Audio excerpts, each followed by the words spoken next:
Hi, I'm Wesley Eure, and I played Will Marshall on Land of the Lost, and I'm here with it's my dead Sleestak, because, this is just his skull, and you are listening to The Rock and Shock Show. Enjoy.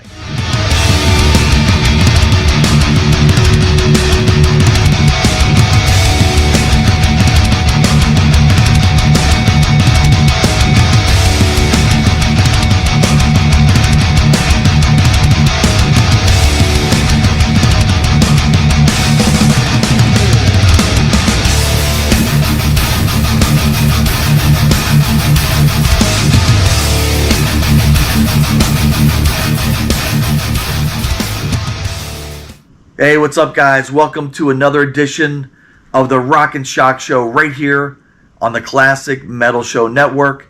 I'm your host, Ray Trenton Toman. And before we get started, just want you guys to do me a favor, subscribe to our channels. Also, go to our website, rockandshockshow.com. Again, that's rockandshockshow.com, and become a member of the Rock and Shock Nation.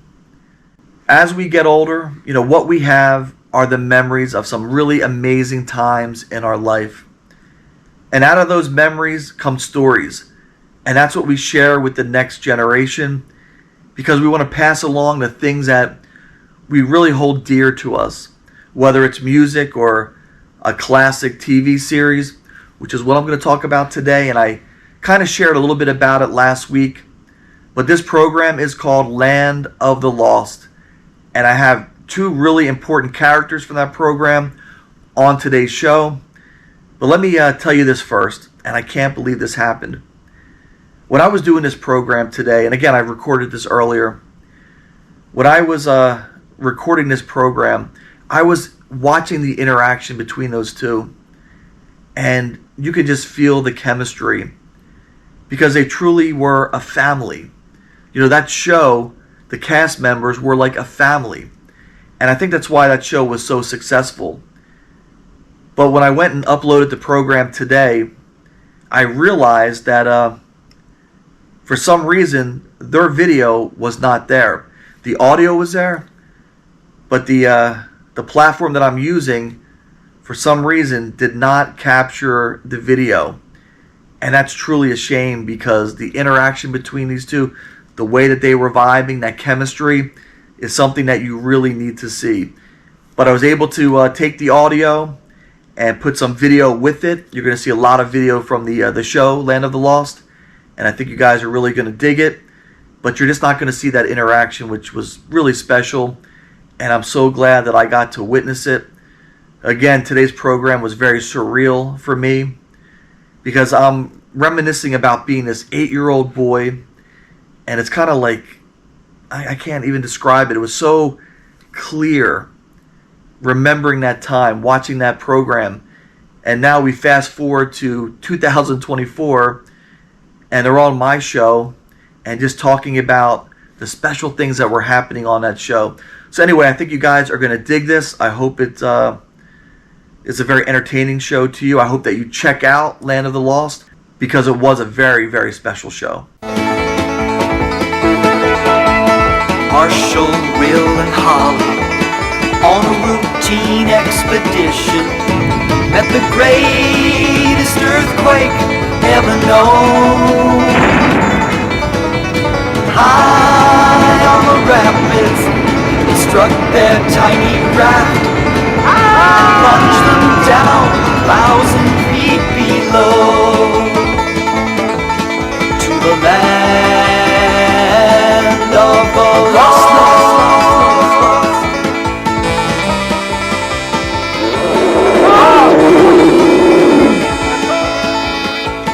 Come on, get out of here! Come on! Come on, Holly, let's go! The land of the lost.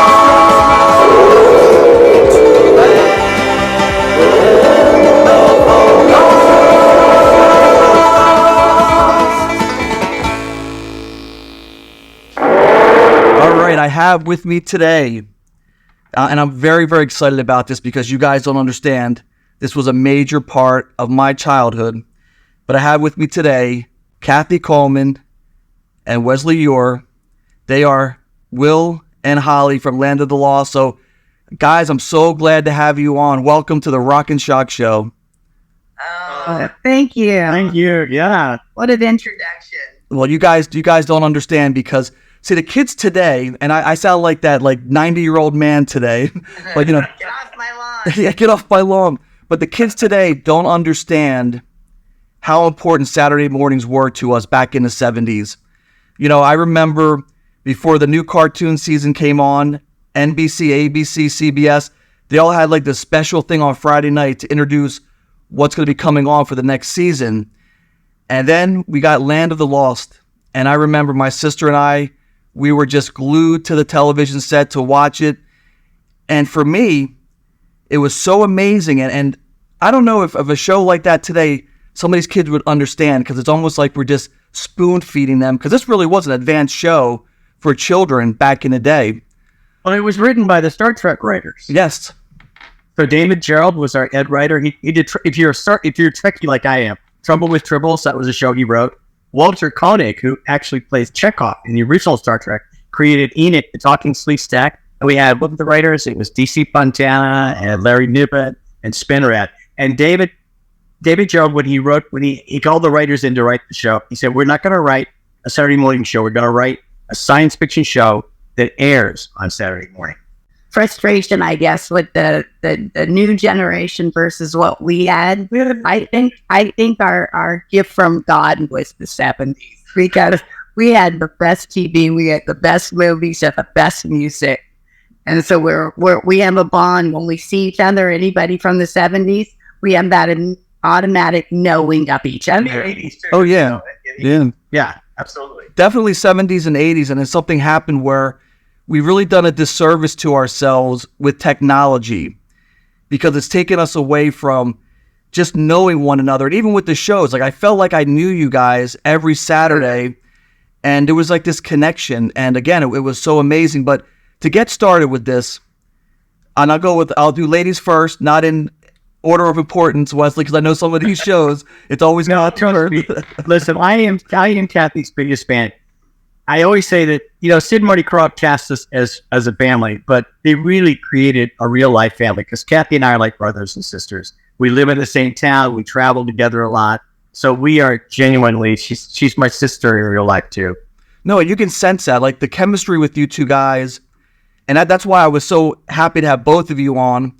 I would have been great with either one of you, because I love the show, but to have you two together and see that chemistry, that's what's going to make this show, because people are going to see how real it was. But Kathy, I'll go to you first. How did you get involved with Land of the Lost? And I'm taking you that way because I want to hear the horse story as well, because my wife loves horses. So I want to get that whole connection, and even how that horse name was put on a show. Yes, he was. So I used to go on interviews all the time, and you just never know what's going to happen when you go through a door to one of these interviews. Like the one that I walked through for Land of the Lost changed my whole life. But I had done commercials up until that point, and I also had done 2 tours. I was in a band when I was 10 and 11. I did 2 national tours. But my mom used to say to me, if you ever land a series, then we'll be able to afford to get a horse, because there's boarding and feeding and all of that involved. And so when I landed Land of the Lost, that day, she stayed true to her word, which is like my life lesson from a gift from my mom. And we went out and got my horse that day. The contract was signed. I got my horse, and it was a Welsh pony, and his name was Comanche. And I got to see him on the episode. Yep. That's and great. I loved that little guy. I talked about him all the time on the staff. Yeah, all the time. She was 10 years old. She was 12 years old. I was driving the writers crazy. You have no idea. I got this new bridle, and I got this new bareback cat. I got new blah, blah, blah, blah, blah. And they were like, oh my God. Wow, that is awesome.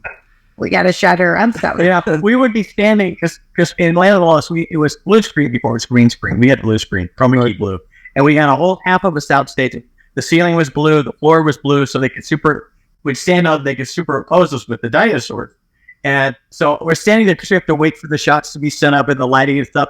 And Kathy's going, oh, my horse, and my cats, and my horse, and Comanche is going. Well, that's so great. It just seems like just talking to you guys, it just, yeah, there you go. It just seemed like it was a family. Like that show really was a family. It must have been so amazing to work on that set. Well, Phil Paley, who played Chaka, he was 10 years old. He was the youngest black belt in karate. And Kathy and Phil had worked together before Land of the Lost. And, in commercials and things like that, Phil is like a brother to us. And Spencer Milligan, who played our dad, who is still, we're all so very close. So, Ready? I like munching. oh, you have to tell him, wait. So before Land of the Lost, Kathy and Phil were in a Cheez-Its commercial. Really? Now picture this. Sicily. No, picture this. A white thing, a Volkswagen. It was yellow? Yeah. Yellow thing. The mom and dad in the front, and Kathy and Phil in the back playing brother and sister. And how old were you? About 10. 10. Phil must have been, 8? And so they had to sing a song, and you can Google it. And I'll do Phil's part. Okay. I like munching. I like crunchy. We like eating Cheez-Its. Great cheese taste in every bite. We like eating Cheez-Its. Oh, I like munching. I like crunchy. We like eating Cheez-Its. I love the wild taste of cheese. Hey, more Cheez-Its, please. They're great crunching crackers. Oh, geez. That is awesome. I'm going to have to find that video to put on this show. Oh, yeah, it's great. That is I great. make Phil and Kathy sing it at every convention we do. When we do a panel. When we first started, Phil was going, "No, I'm not going to." And I go, "Phil, you sing the song." No, that's great. Yeah, I got to catch one of the conventions. I know you guys have one coming up very soon, correct? We have one in Florida later this year. Really? Yeah. And how old are you? In West Palm Beach. Oh, that's where my sister lives there. So I'll have to go spend the couple days with them and then go see you guys. That'd be great. That would be fabulous. Yeah, we're leaving this weekend. We've got a show at Denver. Then we've got 2 shows in LA, Boston. It's been. This is our 50th anniversary of Land of the Lost. Man, I can't believe that. And there's been a resurgence. Like, it's out there again, It's streaming on 4 platforms now, like Tubi to Cineverse to Roku. There's another one, and it's just all over the place.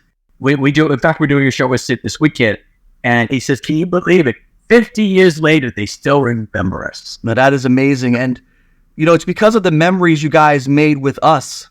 That first generation watching it, then I gave it to my kids, and now my daughter has, my grandson, and I'm starting to share that with him as well. Now, what I have is I have the seasons on DVD. I want to see how they respond because I could see myself in them. Because the first time you saw the sleeve stack, or the dinosaurs, you got Grumpy, and, I'm seeing the same expressions on his face that I had on mine as well. And how amazing it was. Let's go to those dinosaurs. You look at it today and people may be like, God, it's nothing special. But that really was breakthrough back in the day. Those things were amazing. It was stop frame animation because we didn't have CGI back then. And it was really expensive. I mean, it was like, it took out 8 hours to do like 60 seconds of a dinosaur, moving his head or whatever. And it was so expensive that at the beginning of each season, before the season started, they did all the dinosaurs with all the movements and stuff, and the writers had to write around what they already had. So if they had Dopey going this way, they had to use him going this way in the script, So they were sort of limited to what they could write according to what was already animated or right. Stop frame up. Yeah, that's pretty amazing. I just remember Grumpy, you got the opening of the show, and then you got him making that big growl, and you just remember that stuff. And the kids today, they still appreciate it. It has longevity, I believe, because the story was so amazing. It wasn't a cheesy story. It really was a good story. We were able to engage with you. And, some people said, oh, it's a little dark, but I don't think that. I think it was, mature. And the way you guys acted, it was so real. You brought a lot of life lessons into these shows as well. Would you agree with that? Absolutely. And David Gerald at one point at a panel that we were doing, he said, when I first thought about doing this, and I was talking to some of the other writers, I told them, we are not doing a children's show. We're not writing for a children's show. We are writing a sci-fi show that will air this Saturday. I said that. You already said. Yeah, she doesn't even listen. I was thinking about Camille. She just zoned out. That is so funny. She just had to elaborate a little bit more on what you said. That's all. She knew with another perspective. Sister, I'll tell you, it's just been horrible. Yeah, thank God. But here, one of the things about Kathy's character, which Kathy was like one of the first women to be like a hero in these shows because she rescued us. She didn't cower and run and was all tough. She was a toughie. You know, we'd be stuck in the pit with the sleaze set god or whatever, and she would come save us. And we've done panels, and we've had at our table, we're saying autographs. Women will come up to us and say, "You have no idea. You were an influence on me, Kathy." And said, "You know, you were my first role model about what it was like to empower a woman." And yeah, that like hits me really hard. That's great. I was just being a kid, and then it was kind of, my personality was actually very close to Holly's. I was kind of a tomboy, and a never give up kind of, you know, personality type. So yeah, it's impressive, and I like the way that David Gerald wrote the show, because the Land Lost originally was just going to be like a Swiss Family Robinson, a boy and his dad lost in the wilderness and things like that. But when David Gerald came on, that's when it took a turn and became this sci-fi show. They actually said that Sid and Marty actually asked Gene Roddenberry to be the head writer. Oh, wow. It just finished Star Trek. It just gone off the air. And Gene said, "You were on the lot of Paramount." And Gene said, "Listen, I'm too busy. I've got some stuff going on. I can't do it. But I have this young writer who wrote an episode, Trouble with Tribbles, and you've got to talk to him." And it was David Gerald. And of course, David has gone on to become one of the top sci-fi writers in the country. He just won a major award, a sci-fi award. He's an amazing guy. Oh, that is amazing. Yeah, right. You know what I wanted to put out there, because I wrote some facts down that even I couldn't appreciate until now. You know, when you're young, you don't really understand. But there was an educational value to the show. There really was. And also, the new language. There was a language with this show. And talk about that a little bit. Well, it was a professor from UCLA. As a matter of fact, I was on Google, my newsfeed this morning, and there was a picture of her on there. And yeah, and it said in memory, like it's been 24 years since her passing. But she developed a language. So all of those little words and funny little noises that tell we're just like mumbling stuff coming out of his mouth. They all had to, you know, stay the same because they were each a word. They were part of the dictionary of the Pakuni language. Yeah, and they were talking, and she took 8 different languages and combined some of the syntaxes in different parts and created the Pakuni language. And there's actually a dictionary with the words. I mean, it was a real language.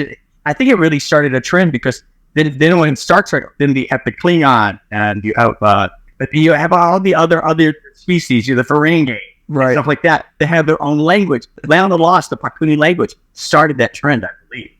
Oh, probably. I mean, we look at when the show started and everything that preceded it. Yeah, I'm sure it did. You know, now that I know that, I'm going to have to learn this language. And we actually did it because I sang the theme song, The Land of the Lost, the opening and closing theme songs. And we had a contest a few years ago. We said, could anybody out there use the Pakuni dictionary to translate the opening song into Pakuni? And they did. This woman, she won the award. Lynn is her name, and I can't sing it. I don't remember the lyrics, but we were able to actually use that to create the lyrics for the song in Pakuni. That's great. I would love to see that and hear that. Now, do you guys have any pieces of the set or anything like that, like any of the costumes? Well, we have this, which is fan made. Oh, that's cool. This is from the Library of Skulls. Really, the ancient ones. And these were on pedestals, and the eyes lit up red, and they would have it.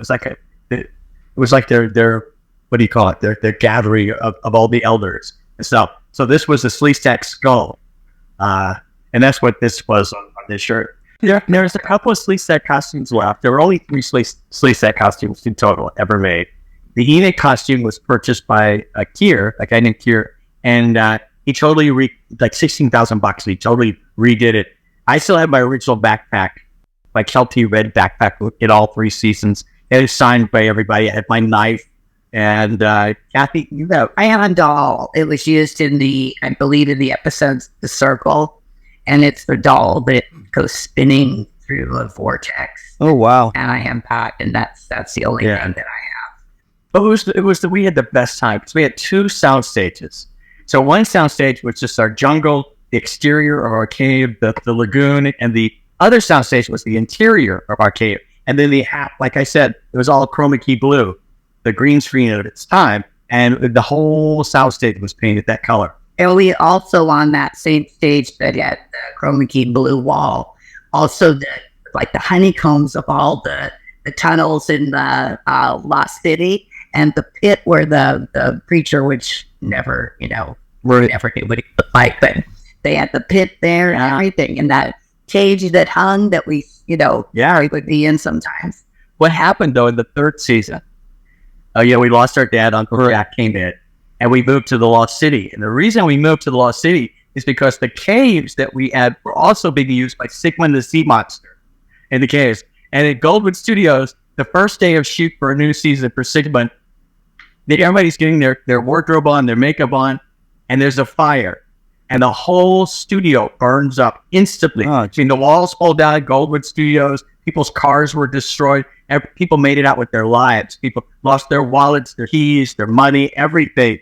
And Charles Nelson Riley, who played the genie, the green genie, if you're a fan of Sigmund, he had flippers on. He was in full makeup. His car was destroyed. He had to walk down Santa Monica Boulevard in Los Angeles to get to his condo, like about 3 miles away. And he said he's walking down Santa Monica with green flippers, green makeup, a genie outfit on. He said not one person gave him a second. He said, "Oh well, Hollywood." When I was young, when you went into season 3, and then your uncle was there, things seemed different with that 3rd season. Can you just go into that a little bit about how that season really changed? I heard a lot of it was also due with money constraints, budgeting issues, and how did your father not come back? Again, I was reading an article about that as well, and it said it was due to contract agreements. Residuals. He wanted more money we weren't getting anything in the merchandising. Our faces were all over the place. And so he stood up for us, and then he left. So they brought in Ron Harper from Planet of the Apes. And it was totally different. And there were different writers. David Gerald was no longer with us, unfortunately. And it became like the guest monster of the week, rather than these storylines, with Enoch and Tying Doorways and Matrices and Doppelgangers and things like that. So it became a little bit more, it wasn't quite as science fiction-y, as sophisticated science fiction. Right. Because the ones that David Gerald brought in, the writers were fine, but the ones that David brought in became like Dorothy Fontana became one of the greatest sci-fi writers before her passing. Larry Niven, Spinnerrat. The cast that you guys had, it was almost like it was perfect, the way that they casted everyone. And one of my favorites, of course, being a young boy, was, Chaka. So you guys were still in contact with him, correct? Mm-hmm. Oh, yeah. I just talked to him yesterday. He works for a law firm. Oh, does he? Oh, that's great. They shaved him. They used Nair. He looks like a little human. It's amazing. That is awesome. I know that's always, like, for my sister and I, we loved him a lot. And if you remember, Phil was 10 years old when he started. I mean, and he had all that language that he had to speak, and it wasn't gobbledygook. You really had to learn the Pakuni language, and he was so talented as an actor and as a. First of all, he was, as I said, he was the youngest black belt in karate. His teacher was Chuck Norris. Oh, that's great. And he was on all the talk shows, the Johnny Carson show. He was on To Tell the Truth or What's My Line, and in fact, the Crofts saw him on the Johnny Carson show. Phil was like this high, and Johnny's this high. And he puts Johnny on the floor. And Johnny runs up to Ed McMahon and said, protect me. And that's how he got the job on Lap of the Lost. They said, well, this kid can be a lucky kid, But he was perfect. So, he was perfect. He is so good at it. And that's what made this show a success, was the chemistry between all of you. It was amazing. Really, really fascinating. Now, I know you guys got things to do, so I don't want to keep you way too long on this, but if we can go into what was your favorite episode? Well, I'm going to go right back to DC Fontana. Yeah. The Elsewhere, when I met my future self, Erica Hagan, played the character of me in the future. She became a mentor and a great friend to me. And so I just have warm and fuzzy feelings about that episode. And I thought it was brilliantly written. Yeah, and Kathy sees herself in the future, and there's a scar on older Holly, and she goes, "Where'd you get that?" And basically, Erica says, "You will find out." At the end of the episode, Kathy cuts herself, and creates that scar. But also, Erica wrote the foreword to Kathy's book. Kathy wrote a book called "Run, Holly, Run." Yes. Which one? I totally forgot all about it. A lot. But Erica wrote a beautiful foreword into her book. I saw her like 40 years after, and we had lunch together. And I told her, I said, "Do you have any idea what a huge influence you played in my life?" She said, "I hadn't a clue." She was just such a beautiful woman, as beautiful on the inside as she was on the outside. And I just used to admire her and just want to be like her. And I got to, at least before she also passed away, I got to tell her what she meant to me. And sometimes in life, you don't get those opportunities. But I was very fortunate that I did. And then she wrote an incredible foreword. It's a very interesting story for my book. And I'm honored with that. And it really is. It won, when it first was published, it won the best indie biography of the year. And that's amazing. Let's go to you, Wesley. What's your favorite?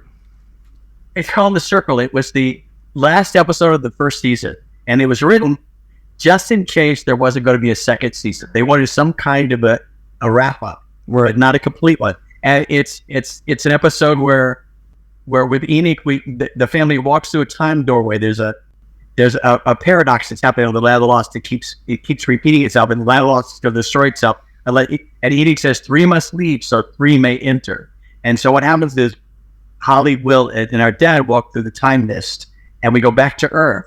And at that exact moment, our doppelgangers come back into the Land of the Lost. It begins all over again. So, Wesley always tells me, when you think a thought about somebody, call them or tell them at the moment. He always says that. That's like his thing. And while he was talking, I was looking at him, and I just am going to do what he always says to do, which is, I couldn't have asked for a better brother than you. And I mean that. And because you came at this with such an open heart about saying asking us, you'll have no idea what this means to me. I wanted to share that with you, that I really have a lovely, lovely brother in you on every level. And I think shows like this allow us to share from the fans' perspective how much you guys meant to us. And the story of Land of the Lost needs to be told, because it truly was an amazing, amazing show. But more than that, it was really a lifestyle for all of us. I mean, every Saturday, that's what we were doing. We had an incredible journey together, all of us, didn't we? We had a great adventure. There you go. On a routine expedition at the greatest earthquake ever known. High on the rapids, instructors hiding around. And buzzed down 1,000 feet below. Where? To the land of the lost. To the land of the lost. And then dropping the dinosaur goes, how amazing to think that I was a 7-year-old boy watching this show, and now I fast forward, and some of my favorite people on earth I get to talk to and have as part of this show. How amazing, how blessed I am. So I want to thank both of you, because this truly was, like I said, I can't even explain how amazing this is to have you on. Someone from my childhood that I felt like I was part of your family, and I love you guys. This was great. And back at you, my friend. Thank you for that. Back at you. What you just gave us, it does it for our arts too. So thank you. Thank you. Thank you for having us on. Thank you for your lovely words and being so open about sharing them. It's beautiful. And that concludes another episode of the Rock and Shock Show right here on the Classic Metal Show Network. Remember to visit us on the web, rockandshockshow.com, and become a member of the Rock and Shock Nation. Membership is absolutely free, and it will literally take you 10 to 15 seconds. And remember to join me next week for another edition of the Rock and Shock Show. Stay metal, stay horror, And I'll see you soon.